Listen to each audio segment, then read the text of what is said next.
Hello बच्चों, आज हम चालू करते हैं इंटरमीडिएट का इनऑर्गेनिक का पहला लेसन, जिसे हम फिजिकल केमिस्ट्री में देखेंगे। और पहला लेसन सॉलिड स्टेट। तो आज बच्चों सॉलिड स्टेट पे हम पढ़ेंगे परमाणु त्रिज्या तथा कोर की लंबाई। तो क्या होता है परमाणु त्रिज्या और कोर की लंबाई, आज हम इस वीडियो में देखेंगे। और सबसे इम्पोर्टेंट चीज क्या है इसमें, परमाणु त्रिज्या तथा कोर की लंबाई में हम लोग फार्मूलों का निगमन करते हैं यहाँ पर। तो कैसे फार्मूलों का निगमन करेंगे, सूत्रों का निगमन कैसे करेंगे? ये बेटा तीन प्रकार के जालक होते हैं इसमें। First simple cubic unit cell. दूसरा होता है हमारे पास body centred cubic unit cell.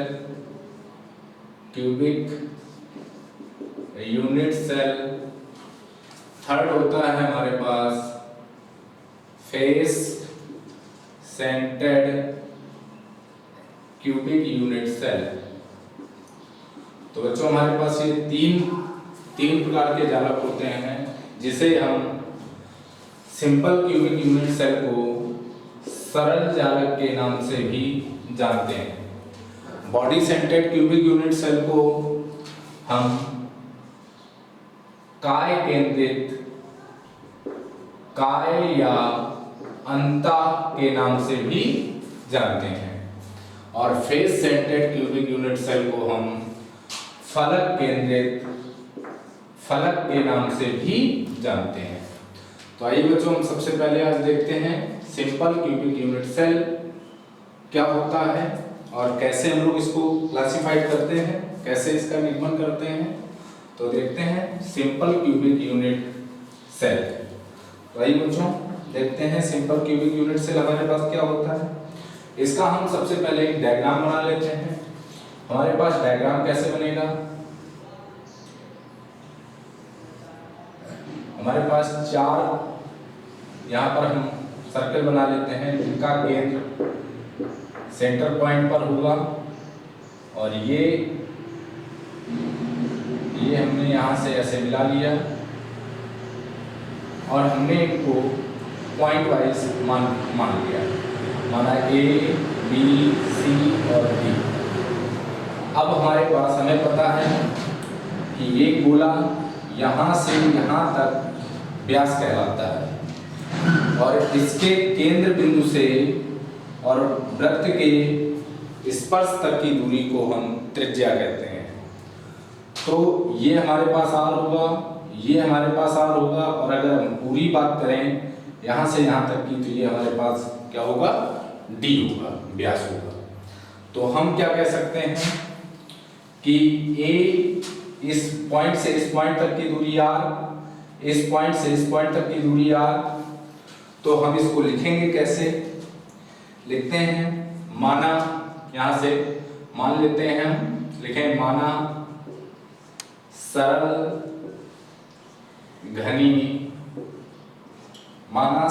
घनी एकक सेलों में कोर की लंबाई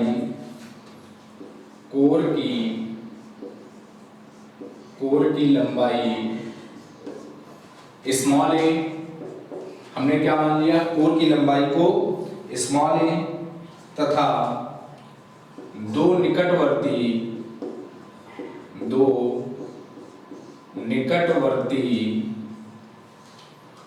कणों के बीच की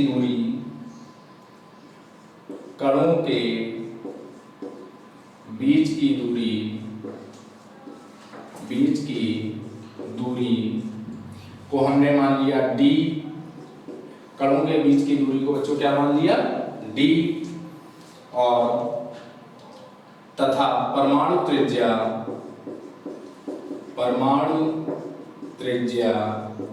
स्मॉल r हो। तो अगर हम मान के चलते हैं कि माना सरल घनी एकक सेल में कोर की लंबाई स्मॉल a, यहाँ से यहाँ तक ये जो पूरी की पूरी दूरी है, इस पूरी की पूरी दूरी को हमने a माना, तो हम यहाँ से यहाँ तक की दूरी को भी a मानेंगे, यहाँ से यहाँ तक की दूरी को भी a मानेंगे और यहाँ से यहाँ तक की दूरी को भी a मानेंगे। तो कहा गया माना सरल घनी एकक सेल में कोर की लंबाई मतलब ए बी या बी सी या सी डी या डी ए की लंबाई a होगी तथा दो निकटवर्ती कणों के बीच की दूरी, इन दोनों के निकटवर्ती कणों के बीच की दूरी क्या होगी, d होगी तथा परमाणु त्रिज्या जो त्रिज्या होगी वो क्या होगी, r। तो हम लिख सकते हैं d बराबर ए बी मतलब ए बी किसके बराबर होगी, ए बी हमारे पास कणों के बीच की दूरी के बराबर होगी। तो d बराबर ए बी, तो यहां से हम लिख सकते हैं बराबर a बराबर 2r। हम a बराबर 2r कैसे बच्चों लिख सकते हैं, a हमने माना था ए बी को पूरा a माना, तो इस पॉइंट से अगर देखें तो इस पॉइंट से इस पॉइंट तक की दूरी r और इससे दूरी r, तो टोटल ए बी बराबर क्या आ जाएगा हमारे पास 2r। तो हम लिख सकते हैं यहाँ पर, अब अगर हमारे पास d बराबर ए बी या a बराबर 2r, तो हम यहाँ से लिख सकते हैं d बराबर 2r, तो r बराबर हमारे पास आ जाएगा d/2। तो हमारे पास यहाँ से सिंपल सा फार्मूला कन्वर्ट हुआ। r को हमने क्या माना था, परमाणु त्रिज्या, d को हमने क्या माना था, दो निकटवर्ती कणों के बीच की दूरी। अगर हम यहाँ से एक फार्मूला और लिखना चाहें तो हम लिख सकते हैं, क्या लिख सकते हैं बच्चों, 2r बराबर a। तो a बराबर 2r, तो यहाँ से r बराबर क्या आ जाएगा, a/2।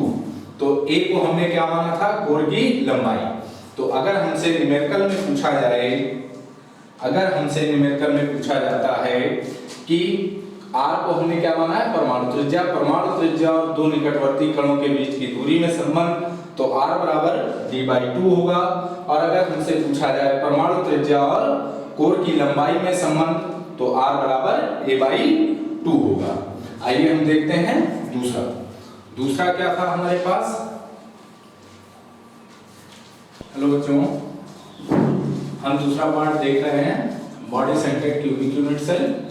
तो body centred cubic unit cell पीछे हमने देखा था अभी सिंपल क्यूबिक यूनिट सेल। तो इसमें क्या होगा, माना गोले की त्रिज्या स्मॉल r, कोर की लंबाई स्मॉल a तथा दो निकटवर्ती कणों के बीच की दूरी स्मॉल d है, तब d बराबर 1/2cd। देखिए ये हमारे पास इसका डायग्राम है। अगर कोर की लंबाई a से b तक की लंबाई पूरी a है, तो हमारे पास जो CD होगा, यहाँ से इस पॉइंट तक की दूरी a होगी, पूरी होगी a, और इस पॉइंट से इस पॉइंट तक की दूरी a होगी। तो आइए बच्चों देखते हैं, अगर हम कहें त्रिभुज ABD में कोण B समकोण है, ABD में B समकोण है, तो हमारे पास क्या आ जाएगा, ABD में मतलब ये त्रिभुज में अगर ये समकोण है तो हमारे पास पाइथागोरस प्रमेय लगेगी। तो पाइथागोरस प्रमेय हमारे पास क्या होती है, कर्ण का स्क्वायर बराबर लंब का स्क्वायर प्लस आधार का स्क्वायर। तो हमारे पास क्या आ जाएगा, हमारे पास कर्ण क्या होगा, AD, तो हम लिखेंगे AD का स्क्वायर बराबर, हमारे पास आधार क्या होगा AB, तो हम लिखेंगे AB का स्क्वायर प्लस हमारे पास क्या आ जाएगा, लंब क्या होगा हमारे पास BD, तो हम लिखेंगे BD का स्क्वायर। तो अब हम AD निकाल लें, तो यहाँ से AD स्क्वायर बराबर आ जाएगा AB। अगर हमारे पास कोर की लंबाई A है, तो जितनी कोर की लंबाई ये होगी उतनी ही कोर की लंबाई BD होगी। तो हम लिख सकते हैं A square plus A square, तो AD स्क्वायर बराबर आ जाएगा हमारे पास 2A स्क्वायर, तो AD बराबर आ जाएगा हमारे पास √2A स्क्वायर। तो AD बराबर हमारे पास यहाँ से आ जाएगा √2A। तो AD जो आया हमारे पास, ये जो पॉइंट आया ये हमारे पास आ गया √2A। इसी प्रकार हम अगर देखें आगे देखें तो त्रिभुज ACD में कोण A हमारे पास क्या होगा, समकोण होगा, A समकोण। तो लिखते हैं यहाँ पर, देखते हैं ACD में इस त्रिभुज में हमारे पास C समकोण है, तो हमारे पास क्या आ जाएगा, अगर C समकोण है हमारे पास तो हमारे पास कर्ण क्या बनेगा, CD बनेगा। तो हम लिख सकते हैं कि कर्ण का स्क्वायर CD का स्क्वायर बराबर हमारे पास आ जाएगा AC square plus AD square. ये हमारे पास पाइथागोरस प्रमेय लग जाएगी। तो हम क्या लिख सकते हैं बच्चों, CD स्क्वायर बराबर AC स्क्वायर। AC की वैल्यू हमारे पास क्या होगी, ये हमारे पास कोर की लंबाई है, तो AC इस वैल्यू को भी हम क्या मानेंगे, A मानेंगे। तो क्या आ जाएगा, A square plus AD square की वैल्यू हमारे पास क्या निकल के आई थी, √2A। तो क्या आ जाएगा, √2A का स्क्वायर। तो हमारे पास क्या आ जाएगा, CD स्क्वायर बराबर A स्क्वायर प्लस इसका स्क्वायर करेंगे तो √रूट का स्क्वायर करेंगे तो 2 हो जाएगा, और A का स्क्वायर करेंगे तो A स्क्वायर हो जाएगा। तो हमारे पास क्या आ जाएगा, CD स्क्वायर बराबर 3, इसको जोड़ देंगे तो क्या आ जाएगा, 3A स्क्वायर आ जाएगा। अब हम CD बराबर लिखना चाहें तो हमारे पास क्या आ जाएगा, √3A स्क्वायर। तो A स्क्वायर हमारे पास बाहर चला जाएगा, तो CD बराबर क्या आ जाएगा हमारे पास, √3A। हमारे पास CD की वैल्यू √3A आ गई, मतलब ये वैल्यू हमारे पास √3A आ गई। अब हमने क्या लिखा था, D बराबर 1/2CD, तो हमारे पास क्या आ जाएगा, D बराबर 1/2CD। तो यहाँ से D बराबर हमारे पास क्या आ जाएगा बच्चों, CD की वैल्यू क्या निकल के आई, √3A/2। तो एक हमारे पास फॉर्मूला ये बन गया। जहां पर हमसे पूछा जाए कि दो निकटवर्ती कणों के बीच की दूरी और कोर की लंबाई में संबंध, तो हम क्या लिखेंगे, D बराबर √3A/2। अब चूंकि हमें पता है D बराबर हमारे पास होता है 2R, क्या होता है, 2R। D बराबर हमारे पास क्या होता है, 2R। तो अगर हम D की जगह 2R रख दें तो आ जाएगा 2R बराबर √3A/2। तो ये 2 इधर पहुंच जाएगा, तो R बराबर आ जाएगा √3A/4। अब एक फार्मूला हमारे पास ये बन जाएगा। तो जहां पर हमसे पूछा जाए परमाणु त्रिज्या तथा कोर की लंबाई में संबंध, तो हम लिख सकते हैं R बराबर √3A/4। क्लियर है। चलिए आइए देखते हैं तीसरा पार्ट।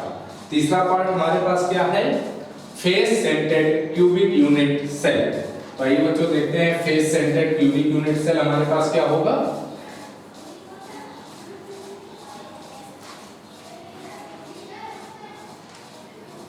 तो देखिए face centred cubic unit cell, third part, face centred cubic unit cell. इसका डायग्राम बना लेते हैं।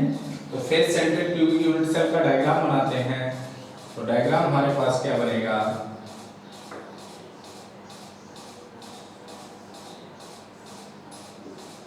देखिए ये हमारे पास डायग्राम बनेगा, और यहीं पर हम क्या बना लेते हैं, इसको मान लेते हैं A और इसको मान लेते हैं हम B, ठीक है, इसको मान लेते हैं हम C और इसको मान लेते हैं हम D।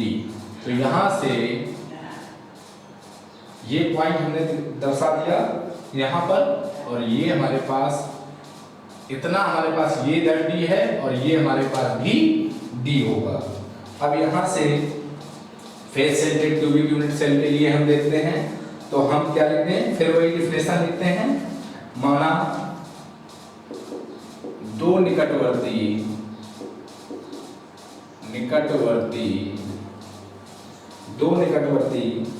कणों के बीच की दूरी, कणों के बीच की दूरी स्मॉल d तथा कोर की लंबाई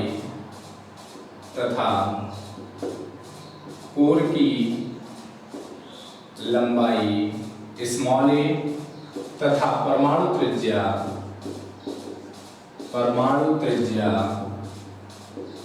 स्मॉल आर हो तो अब यहां से अगर हम डायग्राम पे गौर करें तो हमारे पास क्या बनेगा बच्चों, देखते हैं। d बराबर यहां से लिख सकते हैं d बराबर 1/2 AC। अब 1/2 AC कैसे, d बराबर हमारे पास आधा d ये होगा और आधा ये होगा, तो हम एक d बराबर क्या लिख सकते हैं, या हम AC बराबर यहां से AC बराबर 2d लिख सकते थे। तो AC की वैल्यू 2d के वैल्यू पे बराबर होगी। तो हम यहां से लिखें, अगर हम देखें AC यहां पर कोण ABC में, गौर करें यहां पर कोण ABC में अगर देखें तो लिखें त्रिभुज ABC में कोण B क्या है, समकोण है। B क्या है बच्चों, समकोण। तो हमारे पास क्या आ जाएगा, हम फिर पाइथागोरस प्रमेय लगाते हैं, और हम जैसे ही पाइथागोरस प्रमेय लगाएंगे तो क्या आ जाएगा हमारे पास, AC का स्क्वायर बराबर AB स्क्वायर प्लस CB या BC लिख सकते हैं, BC का स्क्वायर। तो अब हमारे पास क्या आ जाएगा, AB की वैल्यू क्या होगी, कोर की लंबाई। तो कोर की लंबाई हमारे पास क्या होती है, A होती है। कोर की लंबाई ये भी A हो जाएगी हमारे पास। तो हमारे पास क्या आ जाएगा, AC स्क्वायर बराबर A square plus A square. तो AC स्क्वायर बराबर हमारे पास आ जाएगा 2A स्क्वायर। अब हमारे पास AC स्क्वायर बराबर आ गया 2A स्क्वायर, तो हमारे पास क्या आ जाएगा, AC बराबर √2A स्क्वायर। तो AC बराबर लिख सकते हैं √2A। AC की वैल्यू हमारे पास √2A आ गई। अब जब AC की वैल्यू हमारे पास √2A आ गई तो हम देखें क्या हो सकता है। हमने लिखा था यहाँ पर D बराबर AC/2, या वही लिखा है AC बराबर 2D। हम यहाँ पे क्लास मल्टीप्लिकेशन कराते हैं तो हमारे पास D बराबर AC बराबर 2D आ जाएगा। तो यहाँ से D बराबर AC की वैल्यू क्या निकल के आई है, √2A/2। तो एक फार्मूला हमारे पास ये निकल के आ जाएगा, जहां पर कणों के बीच की दूरी और कोर की लंबाई का संबंध पूछा जाए, वहां पर हम क्या लिख सकते हैं, D बराबर √2A/2। अब हमारे पास हमें पता है D बराबर होता है 2R। तो ये क्या आ जाएगा हमारे पास, यहाँ पर देखते हैं 2R बराबर √2A/2। तो R बराबर क्या आ जाएगा, √2A/4 आ जाएगा। अब हमारे पास एक फार्मूला ये बन जाएगा, जहां पर हमारे पास परमाणु त्रिज्या और कोर की लंबाई में संबंध पूछा जाए तो हम क्या लिख सकते हैं, √2A/4 लिख सकते हैं। चलिए बच्चों देखते हैं नेक्स्ट वीडियो में इसके एग्जाम्पल।